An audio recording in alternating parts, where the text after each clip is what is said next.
Hi అండి, నమస్తే. Welcome to Vijayanilam YouTube channel. నిన్న మనం రైస్తో సోప్ ఎలా తయారు చేసుకోవాలో మీకు ఈరోజు సోప్ తయారీ ప్రాసెస్ చూపిస్తాను చెప్పాను కదా. ఇప్పుడు మనమైతే సోప్ తయారు చేసి చూపించుకుందాం. రైస్ నానబెట్టాము. ఆ రైస్ తోటి రైస్ స్క్రబ్బింగ్గా ఉంటుంది కాబట్టి రైస్ ప్లస్ అలోవెరా యూస్ చేసి ఇప్పుడు మనం సోప్ ఎలా తయారు చేసుకోవాలో చూద్దాం. రైస్ అయితే శుభ్రంగా కడిగాము. ఆ రైస్ని ఇప్పుడు మనం మిక్సీ జార్లో వేసి మిక్సీ పట్టుకుందామండి. కొంచెమే వాటర్ వేస్తున్నామండి మనం, ఎందుకంటే ఎక్కువ వాటర్ వేస్తే మళ్ళీ మనకి కన్సిస్టెన్సీ తగ్గుతుంది. అందుకని కొంచెం రైస్ వేసి ఇప్పుడు మిక్సీ పడదాం మనం. ఇప్పుడు మిక్సీ పట్టిన రైస్ అయితే మనం ఈ చిన్న టీ ఫిల్టర్లో నేనైతే స్ట్రెయిన్ చేస్తున్నా. ఎందుకంటే మనకి సోప్లో చాలా వాటర్లా ఉండాలండి. మనం ఏది వేసినా కూడా పిండి మొత్తం పిండిని బాగా జల్లించి కలుపుకోవాల్సి ఉంటుంది. ఇది పిండి కాదు కాబట్టి తడి రైస్ కాబట్టి మంచిగా మిక్సీ పట్టి అందులో వేసిన ఇట్లా లిక్విడ్ లాగా ఉండాలన్నట్టు. చూసారా, ఇట్లా పాలలాగా, లేదంటే గరుకుగా సోపు కూడా సరిగ్గా రాదండి. అందుకని ఇట్లా పల్చగా వాటర్లా ఉండాలి. ఇప్పుడు వాటర్తో పాటు మనం మరి ఈ అలోవెరా కూడా వేయాలండి. అలోవెరా కూడా మనం యాడ్ చేయాలనుకుంటున్నాను నేను సోప్ రైస్తో పాటు. అలోవెరా ఎలా కట్ చేసి మనం ఇదంతా ఈ తొక్కంతా తీసేసి నీట్గా లోపల ఉన్న జెల్ మాత్రమే ఉంచాలి. అది చేసి తీద్దాం. ఇప్పుడు జెల్ తీసుకుందాం. ఇట్లా నీట్గా చూడండి. ఇప్పుడు ఇట్లా నీట్గా జెల్ మొత్తం తీసండి. మొత్తం పీల్ చేసిన జెల్ కొంచెం ఎక్కువ వేసుకుంటే మనం ఈ జెల్ అంతా చక్కగా నీట్గా వచ్చేస్తుంది. జెల్ అంతా మనం ఇప్పుడు ఈ రైస్లో వేసేసుకుందాం.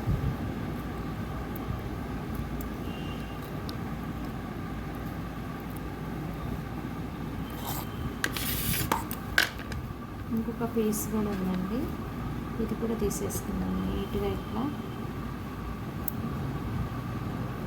ఫ్రెష్దండి, ఇది ఇంట్లో పైన కుండీలో పెట్టిన అలోవెరా. అసలు ఏమీ పొల్యూట్ అవ్వలేదు, న్యాచురల్గా వచ్చింది. డస్ట్ కానీ డర్ట్ కానీ ఏం లేదు, నీట్గా ఉంది అలోవెరా. దీన్ని కూడా ఇట్లా కట్ చేసుకొని ఓన్లీ జెల్ మాత్రమే తీసుకున్నాం. ఈ జెల్ ఎంత వస్తే అంత తీసుకొని రైస్ ఫ్లోర్తో పాటు ఇప్పుడు రైస్ ఫ్లోర్ తీసి మనం మంచిగా ఫిల్టర్ చేసుకున్నాం కదా. దీన్ని కూడా ఒకసారి మిక్సీ పట్టేసి దీన్ని కూడా దానికి యాడ్ చేసుకుందాం. ఇట్లా తీసుకోవాలి. ఈ జెల్ చూడండి, అసలు అలోవెరా జెల్ చెట్టు తీస్తుంటే ఎంత ట్రాన్స్పరెంట్గా ఉందో, అసలు నీట్గా చాలా బాగుంది. సాఫ్ట్గా ఇదే సోప్లా ఉంది, పియర్స్ సోప్లా ఉంది, కలర్లెస్ పియర్స్ లాగా. ఇదిగోండి, ఇప్పుడు ఇదంతా మనం తీసాము. అలోవెరా అంతా నీట్గా చాలా వరకు తీసండి. ఇదంతా ఇప్పుడు మళ్ళీ మనం మిక్సీ పట్టుకుందాం. ఇప్పుడు అలోవెరా కూడా నీట్గా వచ్చేసిందండి.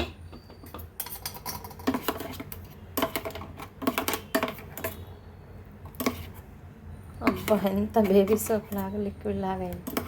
కొంచెం ఒక్క పీస్ అట్లా మిగిలిపోయింది, దాన్ని కూడా మళ్ళీ మిక్సీ పట్టుకుందాం. ఇప్పుడైతే మంచిగా మొత్తం కరిగిపోయింది. మొత్తం అలోవెరా అంతా కలిసిపోయింది ఇందులో రైస్ వాటర్తో పాటు. ఇప్పుడు మనం ఇది మళ్ళీ ఫిల్టర్ చేసుకుందాం.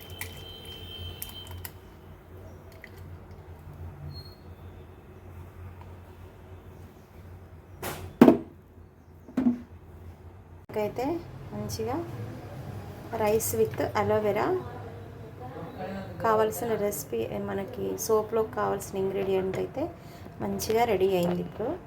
ఇప్పుడు దీన్ని సోప్ ఎలా ప్రిపేర్ చేసుకోవాలో చూద్దాం. ఇప్పుడు మనం సోప్ తయారు చేసుకోవడానికి మెయిన్ సోప్ బేస్ కావాలి కదా. ఈ సోప్ బేస్ అయితే మనం తయారు చేసుకోవాలనుకుంది అయితే ఇది గోట్ మిల్క్ సోప్ బేస్ అండి. ఇదైతే బాగుంటుంది. ఇదైతే ఫస్ట్ చిన్న చిన్న పీసెస్గా కట్ చేసుకొని ఒక బౌల్లో వేసుకోవాలి. నేనైతే ఇప్పుడైతే ఒక్కటే సోప్ తయారు చేయాలనుకుంటున్నా, అందుకని ఈ కొంచెం అయితే సరిపోతుంది అనుకుంటున్నా. ఒకవేళ అయితే ఎక్స్ట్రా అయితే మాత్రం ఇంకొకటి ట్రై చేద్దాము.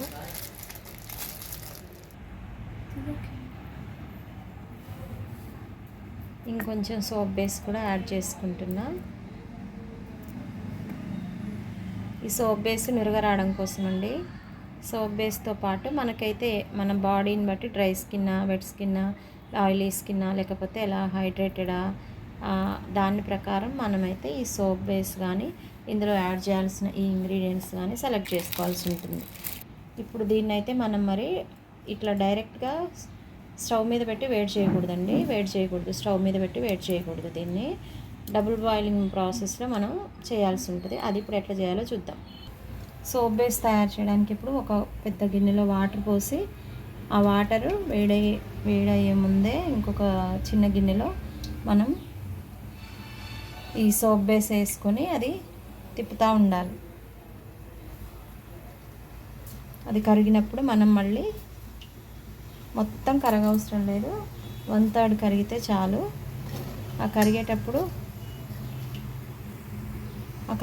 కరిగిన తర్వాత అప్పుడు మనం ఏం వేసుకోవాలో అది వేసుకోవాలి.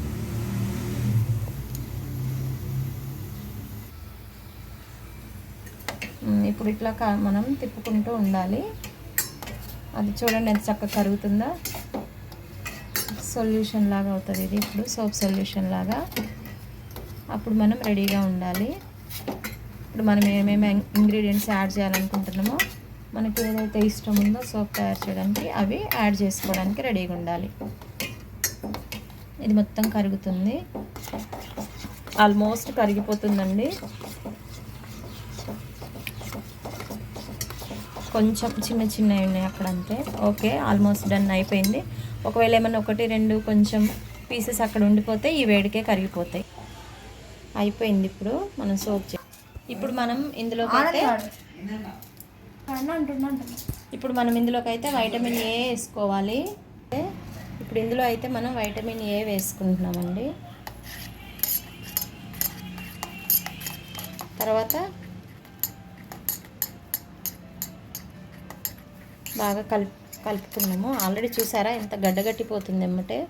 ఇప్పుడు మనం ఇందులో ప్రిపేర్ చేసి పెట్టుకుంది ఒక 2 స్పూన్స్ అంతా చాలు. ఎక్కువైతే విరిగిపోతుంది, అందుకని వేసి కొంచెం ఫాస్ట్గా కలుపుకుంటున్నాం. చూసారా వెంటనే గడ్డగడుతుంది ఇది.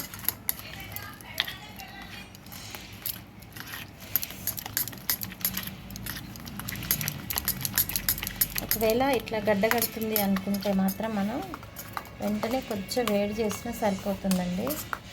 ఏంటో హిట్ అవుతుందో ఫట్ అవుతుందో అని నేను చేసింది అయితే గడ్డలు అవుతుందండి. ఫాస్ట్గా చేయాల్సిందే. ఆల్రెడీ గడ్డలు కడుతూనే ఉంది.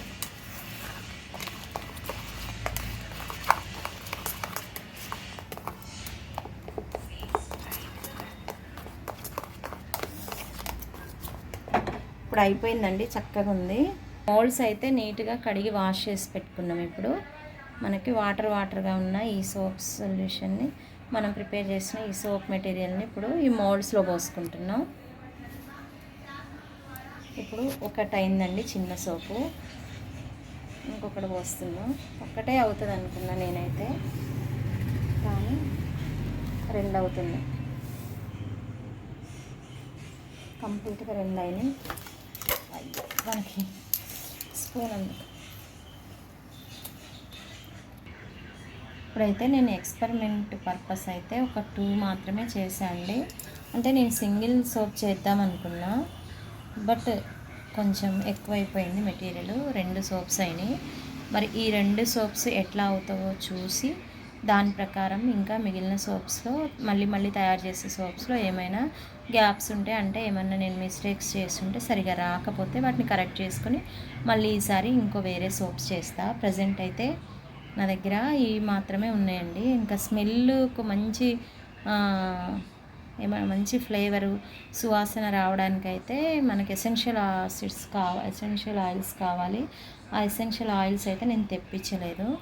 ఇవి చూసి సక్సెస్ అయితే కనుక అవి కూడా తెప్పించి ఈసారి నుంచి మన సోప్స్ మన ఇంట్లోనే తయారు చేసుకొని బయట నుంచి కాకుండా ఎంత అవుతుందో చూసి మరి దాన్ని బట్టి టాలీ చేసుకొని ఇవే వాడదామని మేము డిసైడ్ అయినాం. ఈ సోప్స్ ఇలాగే ఒక 2 to 3 అవర్స్ అట్లే ఉంచామనుకోండి, అవి మంచిగా గట్టిపడి సోప్స్ అవుతాయి. ఇట్లా బయట ఉంచినా ఓకే, లేదంటే డీప్ ఫ్రిడ్జ్లో పెట్టుకుంటే ఇంకొంచెం తొందరగా అవుతాయి. అట్లనే చూసి మనం మరి చూద్దాము. అయినాక తర్వాత నేను మీకు మళ్ళీ వీడియో అప్లోడ్ చేస్తాను. హాయ్ ఫ్రెండ్స్, ఇప్పుడైతే మనం ఇందాక సోప్ తయారు చేసుకున్నాం కదా, ఫ్రిడ్జ్లో పెట్టినాము. ఒక ½ అన్ అవర్ 1 అవర్ వరకు ఫ్రిడ్జ్లో పెట్టినాము. ఇప్పుడు మన సోప్స్ ఎట్లున్నాయో చూసుకుందాం. ఓపెన్ చేద్దాం. ఇప్పుడు సోప్స్ అయినాయో లేదో చెక్ చేద్దాం. ఇదిగోండి చూడండి. Wow, very nice. Aloe vera and rice water soap ఇదైతే ఒకటి వేసుకున్నాము. ఇదైతే ఒకటి గట్టిగా ప్రిపేర్ అయింది. కొంచెం ఎడ్జెస్ అయితే కొంచెం పోయినాయి. ఫస్ట్ టైం కదా, మరి మనం ఇంకా అడ్జస్ట్ అవ్వాలి. ఏం కాదు, నెక్స్ట్ టైంకి మంచిగా చేసి. ఇదిగోండి, ఇది round soap, rice water and aloe vera soap. Natural ingredients తోటి మన ఇంట్లో మన నమ్మకంతో ఏమి అడల్ట్రేషన్ లేకుండా చేసిన ఈ సోపు. ఇప్పుడు మనకైతే 2 సోప్స్ ఇంట్లో ప్రిపేర్ అయిపోయినాయి. ఈ సోప్స్ రోజు వాడుకోవచ్చు మనం. మరి మనం తయారు చేసుకున్నాం కానీ 2 సోప్స్ అయితే రైస్ వాటర్ ఎందుకు వేసారని మీకు డౌట్ రావచ్చు. అలోవెరా వాటి బెనిఫిట్స్ తెలియకుండా మీరు ఎట్లా అని అనుకోవచ్చు కదా. అయితే పడిందా, ఇవి ఎందుకు బెనిఫిట్స్ ఏంటి అని మీరు అడగొచ్చు కదా. మరి రైస్ వాటర్తో బెనిఫిట్స్ ఏంటి అని అంటే, ఈ రైస్ వాటర్లో అయితే వైటమిన్స్ ఉంటాయండి, అమైనో యాసిడ్స్ ఉంటాయి అండ్ యాంటీ ఆక్సిడెంట్స్ ఉంటాయి. ఈ 3 కూడా మనకి ఒకవేళ మన స్కిన్ ఏమైనా ఇరిటేషన్ ఉన్నా కానీ, సూదనింగ్ ఉన్నా కానీ అది మనకి సూదనింగ్ చేయడానికి పనిచేస్తుందండి. మనకి స్క్రబ్బింగ్గా కాకుండా ఇంకా సూదనింగ్ ఆఫ్ స్కిన్ కోసము. అంతే, మన స్కిన్లో ఉండే పోర్స్ ఉంటాయి కదా, రంధ్రాలు, వాటిని కూడా చక్కగా వెడల్పు టైటనింగ్ చేయడానికి కూడా అది బాగా ఉపయోగపడుతుంది. లార్జ్ పోర్స్ ఉన్నప్పుడు కూడా వాటిని మంచిగా ఎలాస్టిసిటీ కానీ టైటనింగ్ కానీ చేయడానికి ఉపయోగపడుతుంది. అంతేకాకుండా రైస్ వాటర్ ఏంటంటే న్యాచురల్ టోనర్గా కూడా ఉపయోగపడుతుందండి. న్యాచురల్ టోనర్, హైపర్ పిగ్మెంటేషన్, ఒక్కొక్కసారి మనం బయటకు వెళ్ళినప్పుడు బ్లాక్ కలర్ ఉంటుంది, ఆ బ్లాక్ కలర్ ఎక్కువ ఉండకుండా, హైపర్ పిగ్మెంటేషన్ అనేది రాకుండా కూడా ఫేడ్ అవ్వడానికి, ఆ డార్క్నెస్ అనేది ఇక్కడ కానీ కళ్ళ కింద కానీ మనకి ఆ స్కిన్ బ్లాక్నెస్ అనేది కూడా ఫేడ్ అవ్వడానికి ఈ రైస్ వాటర్ అనేది బాగా యూజ్ అవుతుంది. అంతేకాకుండా ఇరిటేషన్ కూడా, మన స్కిన్ మీద ఎక్కడైనా ఇరిటేషన్ ఉందనుకోండి, రకరకాల డిసీజుల వల్ల కావచ్చు, లేదంటే ఏదైనా సన్కి వెళ్ళినప్పుడు సన్ బర్న్స్ వల్ల ఇరిటేషన్ కానీ, అలా ఇరిటేషన్ ఉన్నప్పుడు కూడా దాన్ని సూదనింగ్ చేయడానికి, అది తగ్గించడానికి కూడా మనకి ఒక్కొక్కసారి కొంతమందికి యాక్నే వస్తుంటాయి ఫేస్ పైన. ఆ యాక్నెస్ కూడా వచ్చి అవి రెడ్నెస్ అవ్వడాన్ని కూడా తగ్గించడానికి రైస్ వాటర్ ఉపయోగపడుతుంది. యాక్నే తగ్గడానికి కానీ, ఎగ్జిమా లాంటి స్కిన్ ఇన్ఫెక్షన్స్ కానీ, ఇవన్నీ స్కిన్ బర్న్స్, సన్ బర్న్స్ కూడా తగ్గడానికి ఉపయోగపడుతుంది. అంతే, యాంటీ ఏజింగ్, ఫ్రీ రాడికల్స్ నుంచి ఫైట్ చేయడానికి కూడా మనకి ఇది ఎక్కువగా ఉపయోగపడుతుంది. అంతేకాకుండా మైల్డ్ ఆస్ట్రింజెంట్గా కూడా ఉపయోగపడుతుందండి. హైడ్రోజన్, మన స్కిన్ హైడ్రేషన్ మెయింటైన్ చేయడానికి కూడా ఈ రైస్ వాటర్ అనేది ఉపయోగపడుతుంది. అంతే, మరి అలోవెరాలో ఉపయోగం ఉంటే ఇవి ఒక చిన్న బర్న్స్ కానీ ఏమైనా వూండ్స్ కానీ అవి ఉన్నప్పుడు అలోవెరా మంచి హీల్ చేయడానికి మంచిగా ఉపయోగపడుతుందండి. రికవరీ చేస్తుంది దాని నుంచి, మైనర్ ఇంజరీస్ నుంచి కానీ, మైనర్ స్కిన్ ఇరిటేషన్స్ నుంచి కానీ మంచిగా ఇది ఉపయోగపడుతుంది. యాంటీ ఏజింగ్గా కూడా ఉపయోగపడుతుంది.